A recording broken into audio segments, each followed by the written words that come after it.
Assalamualaikum warahmatullahi wabarakatuh. Balik barengan sama gue Taufik Nobo. Ini adalah Huawei Nova 7. Dan hari ini kita belum akan mereview device-nya. Kita obrolin dulu gimana rasanya menggunakan Huawei Mobile Service selama beberapa hari terakhir.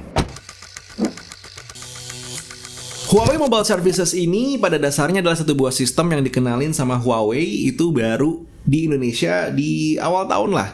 Pas Huawei Mate X itu dibawa ke sini, dikenalin ke teman-teman reviewer. Nah, itulah saat dimana HMS dikenalin. Seenggaknya gue baru aware dengan HMS di situ. Bisa dibilang HMS tentu masih lebih anak-anak dibandingin dengan GMS. Jadi secara aplikasi tentu masih belum lengkap. Secara sistem-sistem yang lain juga tentu belum se-advance Google Mobile Services. Apakah bisa untuk kita pindah ke HMS? Jawabannya adalah bisa. Syaratnya dua. Yang pertama mau adaptasi, dan satu lagi adalah merubah kebiasaan menggunakan beberapa aplikasi.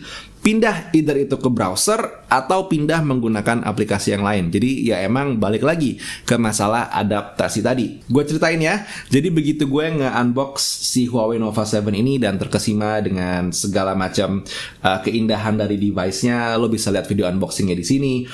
Gue akhirnya mulai memindahkan beberapa data aplikasinya doang, karena emang gue suka males ya download app, apalagi yang besar seperti Call of Duty Mobile. Jadi ya sudah. Belakangan gue baru menemukan kalau dari 5 aplikasi yang gue pindahin itu ada beberapa yang ternyata tidak ada di Huawei Mobile Services. Bahkan dari 5, 3 nggak ada, cuma 2. Yang ada di Huawei App Gallery itu adalah AIDA 64 dan juga Device Info Hardware. Sisanya kayak Battery Lock, Call of Duty Mobile, Geekbench, dan juga Instagram itu tidak hadir.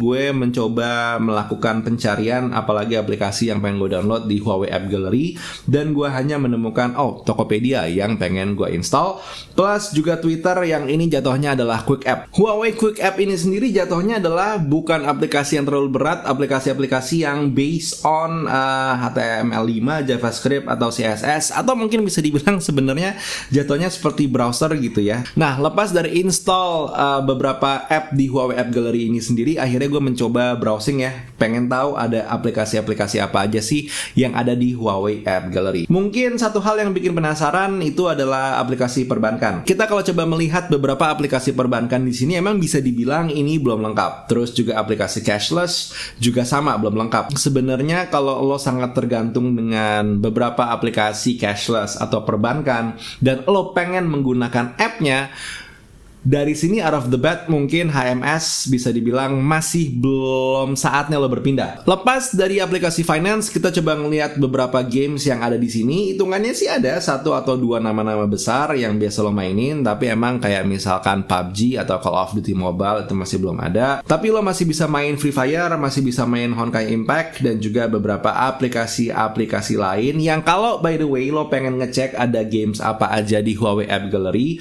lo bisa melakukan pengecekan sendiri lewat appgallery1.huawei.com untuk tahu apakah app atau game yang lo butuhkan itu, yang pengen lo mainin, sudah ada belum atau sudah bisa terinstall secara langsung atau tidak lewat si Huawei App Gallery tadi. Terus kalau nggak ada gimana, Fik? Gue biasanya langsung mencari lewat Petal Search. Jatuhnya adalah kalau kita mencoba mencari aplikasi-aplikasi yang tidak ada di dalam Huawei App Gallery, semisalkan YouTube, dia akan langsung menyarankan beberapa alternatif. Yang pertama tentu ke m.youtube.com. Ya, mobile website-nya ini yang paling obvious. Dan dia juga akan menyarankan 1 atau 2 aplikasi yang bisa menggantikan, seperti misalkan TubeMate atau di sini ada YouTube Vanced. Walaupun gue tidak menyarankan lo menginstall YouTube Vanced. Kita coba cek aplikasi lain yang mungkin kita perlukan, semisal aplikasi ojek online. Hasil penelusuran gue untuk Gojek, gue belum menemukannya lewat Petal Search, gue baru bisa menemukan aplikasi Grab. Dan ini dia akan mencoba mendownload dari APK Pure. Begitu selesai mendownload, mereka juga akan menginstall. Jadi bisa dibilang Petal Search ini adalah kayak semacam salah satu cara untuk mencari aplikasi-aplikasi yang bisa di sideload dengan catatan semoga source yang diambilnya aman. Jadi jatuhnya bukan malware atau aplikasi-aplikasi rubahan yang bisa mengambil data-data pribadi lo. Hopefully so. Cuman balik lagi, kalau lo menggunakan si Petal Search ini, gue sangat tidak menyarankan lo mencari aplikasi-aplikasi yang berhubungan dengan finansial atau mungkin cashless apps, karena terlalu riskan, seenggaknya menurut gue begitu. Battle Search ini sendiri juga sebenarnya jatuhnya nyaman ya, karena kalau misalkan lo pengen mendownload aplikasi dan ada kemungkinan aplikasinya tidak bisa berjalan dengan baik di handphone lo, dia akan ngasih semacam warning kalau misalkan aplikasi yang ingin download itu may not be available. Jadi gue pernah nyoba nih, gue coba maksain ngedownload satu buah app yaitu YouTube Studio, dan begitu keinstall bisa, cuman begitu dibuka ya aplikasinya tidak berjalan karena sangat bergantung dengan si GMS. Nah, kalau lo membutuhkan juga aplikasi yang berhubungan dengan Maps, sebenarnya handphone ini juga masih bisa karena ada alternatif Maps lain yang bisa lo gunakan. Semisal di sini yang gue pakai adalah aplikasi bernama Here We Go. It's usable dan gue sempat pakai, jadi hitungannya masih aman-aman aja dan juga cukup tepat. Gue nggak bisa bilang komplit karena gue masih harus mencoba terus. Cuman seenggaknya untuk beberapa kali terakhir gue pakai, tempat-tempat yang gue tuju itu ada di aplikasi Here We Go ini. In the end, apakah gue sarankan penggunaan HMS untuk lo atau enggak? Tentu gue belum bisa menyarankan bluntly kalau handphone ini atau sistem ini hitungannya sudah aman, karena ya masih baru beberapa bulan, walaupun Androidnya sendiri udah stabil. Cuman di saat kita pindah dari yang namanya GMS ke HMS, tentu ada adjustment dan juga ada beberapa hal yang tidak bisa dilakukan di HMS kalau lo tergantung dengan si GMS tadi. Kayak misalkan lo perlu aplikasi Google Maps, tentu pindah ke HMS itu such a bad idea, karena emang lo perlu Gmaps tapi tidak ada di HMS, jadi jangan.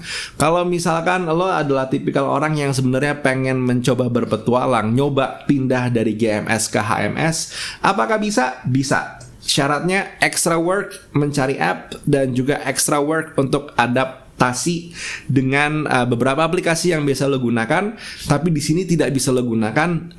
Mungkin caranya adalah dengan sideload lewat Battle Search, atau ya lo akhirnya pakai versi websitenya. Hal simple, cuman mungkin untuk beberapa orang mengganggu. Kalau gue masih pengen belajar menggunakan HMS karena gue masih penasaran. Cuman kalau lo sendiri gimana? Apakah lo nyaman dengan konsep hanya di HMS tanpa menggunakan GMS?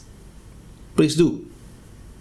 Tulis di kolom komentar, karena itu yang pengen gue tahu. Anyway, that was the video for today. Kalau lo mendapatkan satu atau dua hal sedikit banget dari video ini, nggak apa-apa, tapi please do hit like dan jangan lupa klik tombol subscribe dan juga nyalain notifikasinya untuk mendapatkan video tentang teknologi, termasuk review Huawei Nova 7 yang bakal gue bikin mungkin minggu depan atau minggu depannya lagi.